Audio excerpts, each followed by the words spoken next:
mala in shia in khwa har chinem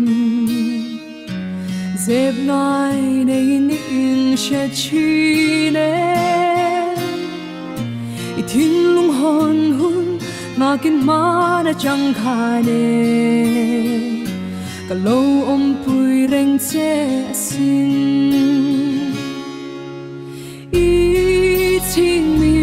tui far cho shuli i kum lo to bekir che i mo zong zong ka peng che inun min lan ve nge i liam chin mo ka lo chok ve ang che o i swal chu ka lo leng phai ang nge ka lam mi hoi hun ka lo ngak reng chi na sin chu tin ni lo dang lam to ang i ching mi tui far cho shuli i kum lo to bekir che i mo zong zong ka peng che inun min lan ve ange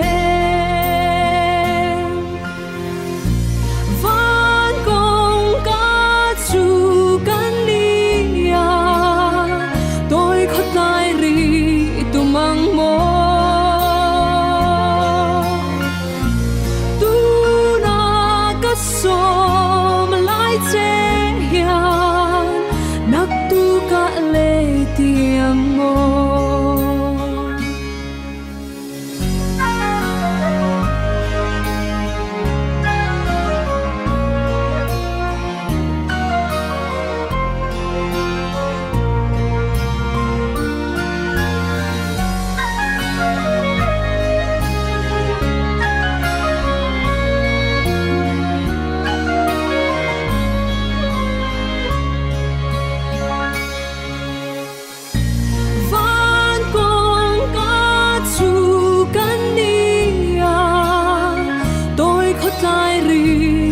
mang mo tu na ka som lai che hian nak tu ka le tiang mo i ching mi tui